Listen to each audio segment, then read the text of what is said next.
प्यारे बच्चों, कैसे हैं आप सभी। उम्मीद है आप सभी स्वस्थ होंगे।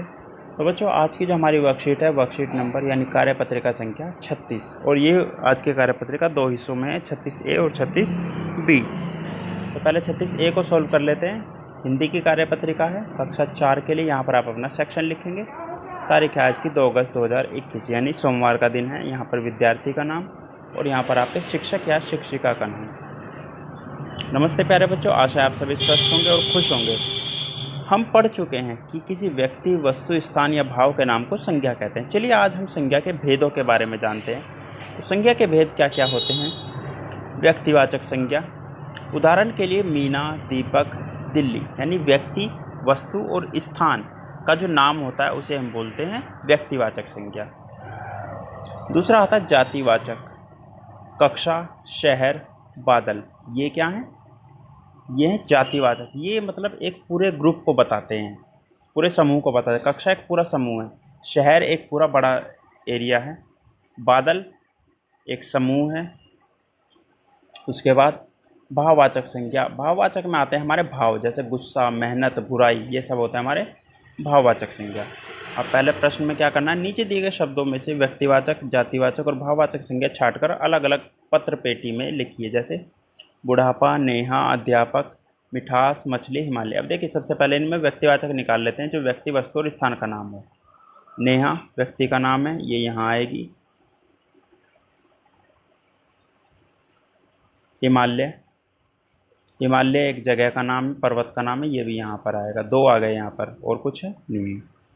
फिर आता है जातिवाचक में अध्यापक, जातिवाचक संज्ञा है।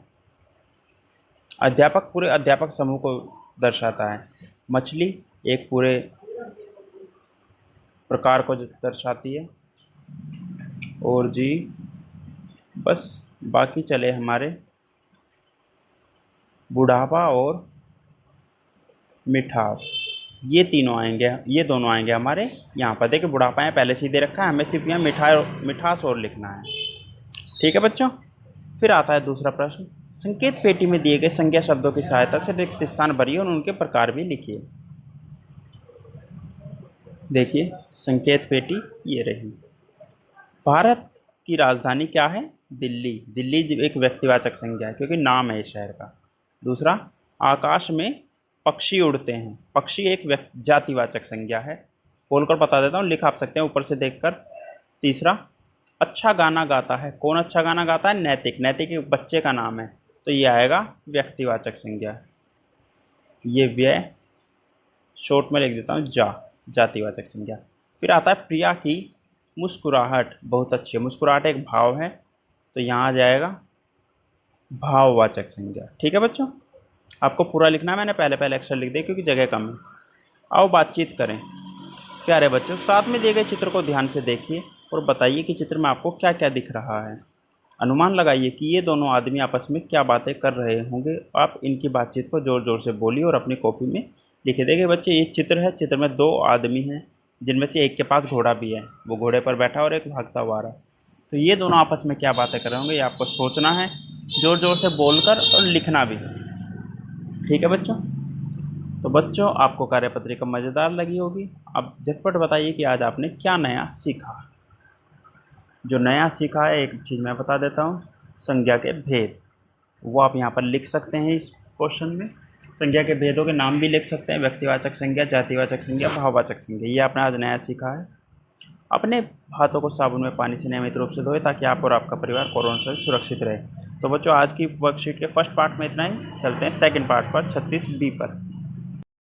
नमस्कार प्यारे बच्चों, तो ये है हमारी दूसरी पार्ट 36B, क्योंकि EVS की वर्कशीट इंग्लिश में है। क्लास 4th के लिए यहाँ पर आप अपना सेक्शन लिखेंगे। डेट है आज की 2 अगस्त 2021 यानी सोमवार का दिन है। स्टूडेंट नेम यहाँ पर और यहाँ पर आपके टीचर का नाम। प्यारे बच्चों, आशा करते हैं आप सभी स्वस्थ होंगे और सुरक्षित होंगे। कक्षा का दृश्य, आज का जो हमारा टॉपिक है वो है कक्षा का दृश्य। टीचर कक्षा में उपस्थिति लेते हुए। टीचर, रोल नंबर 1, 2, 3, 4, 5 ऐसे ही 30 तक। आज सिर्फ राहुल है जो स्कूल नहीं आया है। बच्चे करते हैं अपने अपने नाम पर, जी हाँ टीचर। टीचर, बच्चों क्या आपको पता है कि कल राहुल के साथ क्या हुआ था। बच्चे, जी हाँ टीचर, कल जब आप छुट्टी पर थे तब राहुल को लंच के समय यानी रेसिस में खेलते हुए चोट लग गई थी। टीचर, तो फिर आप सभी ने क्या किया?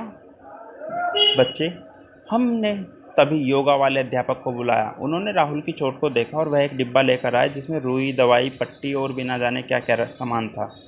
टीचर, बच्चों, वह कोई आम डिब्बा नहीं था, उसे प्राथमिक उपचार बॉक्स यानी फर्स्ट एड बॉक्स कहते हैं। अगर किसी को चोट लग जाती है तो डॉक्टर के पास ले जाने से पहले प्राथमिक उपचार बॉक्स की सहायता से ही घायल व्यक्ति का इलाज किया जाता है। ये होता हमारा फर्स्ट एड बॉक्स। बच्चों, आपने अभी ऊपर दिए गए संवाद से प्राथमिक उपचार बॉक्स की उपयोगिता के बारे में जाना, यानी फर्स्ट एड बॉक्स की यूज़ क्या होते हैं। आइए अब जानते हैं कि प्राथमिक उपचार बॉक्स में क्या क्या सामान होता है। पहला, नीचे आपको कुछ प्राथमिक उपचार के सामान के चित्र दर्शाए गए हैं। संकेत बॉक्स की सहायता से इन्हें पहचान कर इनका नाम अपनी कॉपी में लिखिए। देखिए, यह है रुई, गरम पट्टी, इंग्लिश में भी लिखा हुआ है, रुई को कॉटन बोलते हैं, गरम पट्टी को क्रेप बॉन्डेज या बैंडेज, थर्मामीटर, कैंची को सीजर, एंटीसेप्टिक लोशन। ठीक है, ये सभी चीज़ें हैं। तो पहला जो है हमारे में कॉटन है, तो पहले में लिख देंगे कॉटन। दूसरा बैंडेड, ये रहा। फिर है गरम पट्टी, फिर है एंटीसेप्टिक लोशन और फिर है थर्मामीटर। लास्ट में जो दिखाई दे रहा है उसका नाम आप लिखेंगे। दूसरा, बच्चों, नीचे दिए गए प्राथमिक उपचार से संबंधित सामान का उपयोग किस प्रकार किया जाता है? संकेत बॉक्स की सहायता से पहचान कर अपनी कॉपी में लिखे। देखिए, ये है सामान और ये है संकेत बॉक्स में लिखे हुए तरीके, जिन तरीके से इस्तेमाल दें कि पहला है गर्म पट्टी, दूसरा लोशन, तीसरा एंटीसेप्टिक क्रीम, क्रीम के तौर मतलब वो ये क्या नाम है, बीटाडीन वगैरह जो आती है, और ये है सफ़ेद टेप, वाइट टेप, जो पट्टी को चिपकाने के लिए काम आती है। अब देखें करना क्या है। इसका उपयोग त्वचा पर से कीटाणुओं को हटाने के लिए किया जाता है। इसका इस्तेमाल किया जाता है इसका, तो यह आएगा पहले में। दूसरा, इसका उपयोग रुई को चोट पर चिपकाने के लिए किया जाता है। क्या है? यह भी मैंने बताया, चिपकाने के लिए किसका इस्तेमाल? टेप का। इसका उपयोग खरोच मामूली घाव पर लगाने के लिए किया जाता है। इसका, यह है दवाई। इसका उपयोग चोट या मोच वाले स्थान पर गर्म पट्टे का इस्तेमाल होता है, मोच या हल्की चोट पर बांधने के लिए। और एक्टिविटी है आज की, घर में उपलब्ध सामान की सहायता से प्राथमिक उपचार बॉक्स, फर्स्ट एड बॉक्स बनाएं और अपने टीचर के साथ साझा करें। उसकी पिक्चर भेज सकते हैं बच्चों व्हाट्सएप पर। और अभिभावकों के लिए सुझाव, बच्चों के साथ प्राथमिक उपचार बॉक्स बनाने में मदद कीजिए और उसकी उपयोगिता के बारे में भी चर्चा कीजिए। अंत में, कोरोना से बचने के लिए 2 गज या 6 फीट की दूरी बनाए रखिए ताकि आप और आपका परिवार सुरक्षित रहे। तो बच्चों, आज की वर्कशीट के दोनों भाग में इतना ही। मिलते हैं कल नई वीडियो नई वर्कशीट के साथ। तब तक अपना ध्यान रखिए। धन्यवाद।